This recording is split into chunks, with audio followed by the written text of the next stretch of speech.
So this is from June 16th, so a few days ago.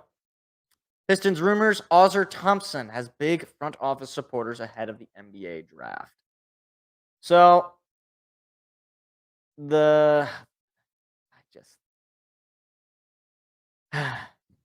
I've made fun of the Thompson twins on the show because I don't, and it's not anything against them.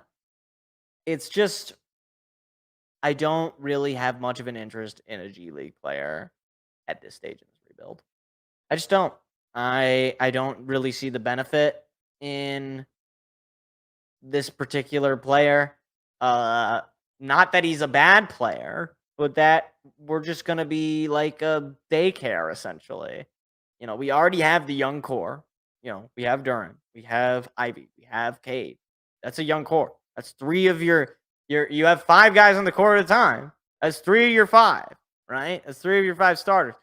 And I don't really want to draft a depth piece at the fifth pick. Like, you know what I like? Do you understand? Like, I not interested, right?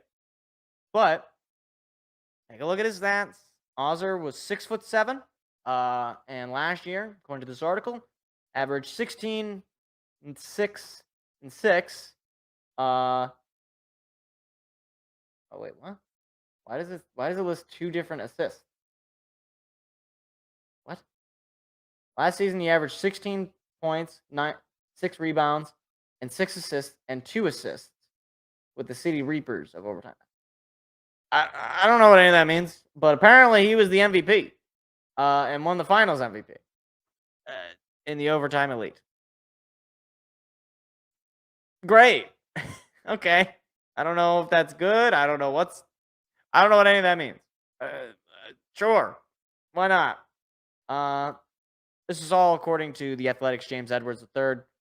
Some of the other players he listed here on this, according to this article, would be Amen Thompson, Cam Whitmore, Jarris Walker, Taylor Hendricks. I've said before, none of these guys, all these guys could be fine.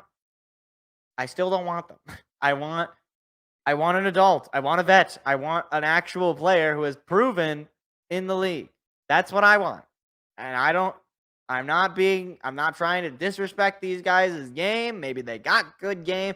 Maybe Amen or Ozzer Thompson, maybe they're the next coming of Kobe Bryant. I don't know. I doubt it, but I don't know.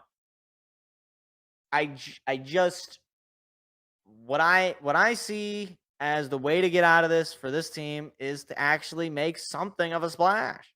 Is to actually, and I'm not saying you got to sell the farm to go get LeBron James or something. I'm saying, why don't you pick up Kyle? Why don't you try to trade? Why don't you try to trade Colin Sexton? Why not? Why not? I'm just saying, like, why is that not?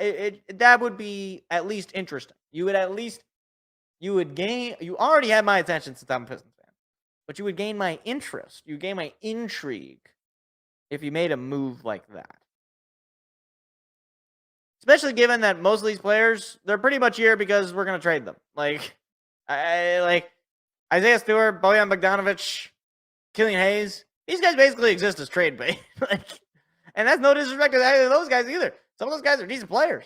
Bogdanovic is a decent player. I've already talked about Isaiah Stewart. Killian Hayes is a decent player. But, like, do you understand what we're dealing with here? Like, here's my thing, right? For one, Troy Weaver's first draft class, basically a wash.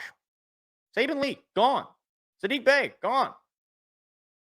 Killian Hayes, Isaiah Stewart, probably gone. Probably not getting paid. And his next draft class was Cade Cunningham. I don't even know who else was in that draft class. But Cade Cunningham, who first overall pick, so you weren't going to miss on that. And then Jaden Ivey landed in your lap. And you got traded for Jalen Duren, which I like that. So if you want to say he, has learned on the job, I suppose that's a possibility. But I don't know. But Oh, so the tweet here was basically just that, you know, the same thing from James Edwards third. Uh just that we have basically what appears to be was it Ozzer, Amen, Cam, Jerace, Taylor. So we got about 5 players on our board. Which look, I respect that we have a board. Like I respect that, Troy Weaver is doing his homework and he's thinking, if I can't get a trade, I gotta have somebody available to take the pick. And I suppose you could do that. That is an option. But would it be fun? Probably not. It would probably be very not fun for me. It would be I would just be kind of whelmed. I wouldn't be overwhelmed. I wouldn't be underwhelmed. I'd just be kind of whelmed. I'd just be like, okay, okay, fine. We'll be boring. We'll go win 20 games again. Like, it really, we'll see, I guess. I just, I think with the Monty Williams hiring, I think maybe that does make a big impact on whatever happens. Like, hey, this is me trying to be positive. Maybe we draft Ozzer Thompson and, through the, Monty Williams, we can make Ozzer Thompson into one of the best players in the draft class. I don't know. I really don't. And I would rather see something like a Colin Sexton trade or picking up Kyle Kuzma or heck, trying to trade for Zach LaVine. I could live with that. Cam Johnson. I would be just kind of and just taking the pick. I would. Because at least with the other guys, I know what I'm getting. Zach LaVine, I know what I'm getting. Kyle Kuzma, I know what I'm getting. Hell, with Draymond Green, I know what I'm getting. Right? I'm getting damaged goods. I'm getting, a week old bread. I'm getting slightly stale chips. They're not terrible, but you're not gonna die. But better than, the mystery meat that I don't know what it is. I can't believe I've made a culinary comparison for this Detroit Pistons draft outlook. That's where we're at. That's where we're at in Pistons lore.